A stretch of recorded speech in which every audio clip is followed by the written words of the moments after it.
अब 6 तारीख को आपको पता होगा कि 6 तारीख को डीसीपी ऑफिस से हमें परमिशन मिली कि 150 लोग आकर के आप जंतर मंतर पे बैठ करके अपनी आवाज उठा सकते हैं। तो मैं ये चाहता हूं कि उन 150 लोगों में हमारे साथ देश के बड़े आईएएस आईपीएस ऑफिसर जो रिटायर हो चुके हैं, जो इस खराब सिस्टम को बहुत अच्छे से समझते हैं, मैं ऐसे लोगों को इन्वाइट करना चाहता हूं, कहना चाहता हूं, आह्वान करना चाहता हूं कि आप सबसे हाथ जोड़ के रिक्वेस्ट है कि आप हमारे साथ आएं और बैठें और सरकार से हमारे साथ मिलकर के सवाल पूछें, क्योंकि आप इस सिस्टम को बहुत बेहतर से समझते हैं। मैं देश के उन एमपी से रिक्वेस्ट करना चाहता हूं जो सच में इसीलिए एमपी बने कि हम समाज को सुधारना चाहते हैं। जब सब ऐसे लोग साथ आएंगे तभी शायद कुछ बात बनेगी। मैं देश के विपक्ष के नेता राहुल गांधी जी से भी ये कहना चाहता हूं कि आप भी इस आवाज को बुलंद करें, सबके साथ आके सवाल पूछें। ये सच में सही वक्त है जब सिस्टम को सुधारा जा सकता है। हम अब और कितना इंतजार करेंगे? मैं ये चाहता हूं कि मेरे लिए लड़ाई आखिरी हो।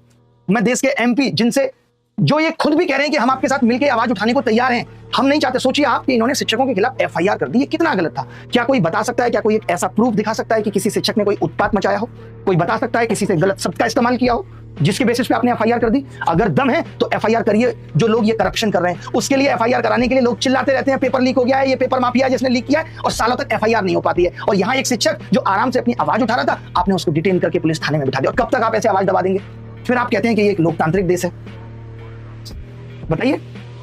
तो 6 तारीख को अगर हम 3 घंटे के लिए भी जंतर मंतर पे बैठ रहे हैं तो मेरी सबसे गुजारिश है, मैं आप कितनों के नाम लूं, बहुत सारे सांसद हैं, एक सबसे यंगेस्ट सांसद हैं पुष्पेंद्र सरोज जी। मैं चाहूंगा विपक्ष के नेताओं में राहुल गांधी जी, अखिलेश यादव जी, कि आपको नहीं लगता कि अब ये सच में वक्त आ गया है जब सरकार से एग्जाम सिस्टम पे सीधे सवाल पूछा जाए? और क्यों आप हम लोगों के साथ मिलकर के सवाल नहीं पूछ सकते? बताइए। तो मेरी आप सबसे गुजारिश है, जितने भी लोग, मैंने बहुत सारे लोग जो हमारे लोगों ने बताया, भीम आर्मी टीम के जो चीफ हैं चंद्रशेखर रावत साहब, आम आदमी पार्टी के अरविंद केजरीवाल जी, मनीष सिसोदिया जो कहते हैं कि मैं शिक्षा को बहुत बेहतरीन से समझता हूं, संजय सिंह, राघव चड्ढा, क्या आप लोगों को नहीं साथ आना चाहिए?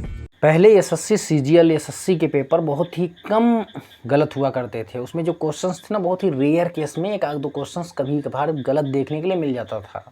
क्यों? क्योंकि इसका कारण बहुत ही जेन्युइन है भाई।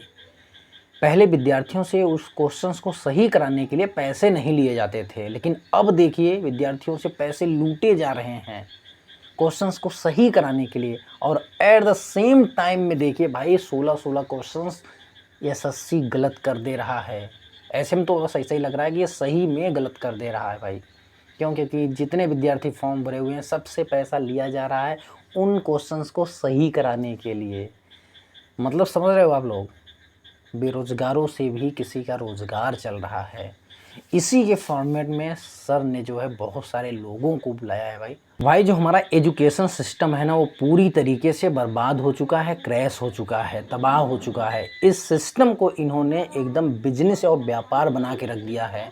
गरीब बच्चों से जो बेरोजगार हैं उनसे पैसा कमाने का जरिया बना के रख दिया है। लिटरली भाई मैं ये जब देखता हूँ ना, सच में रूह कांप जाती है। और इन्हीं सब सिस्टम को सही कराने के लिए हमारे टीचर धरना प्रदर्शन दे रहे हैं। अभिनव सर ने बहुत सारे लोगों को आमंत्रित किया है 6 तारीख को भाई वहाँ जाने के लिए।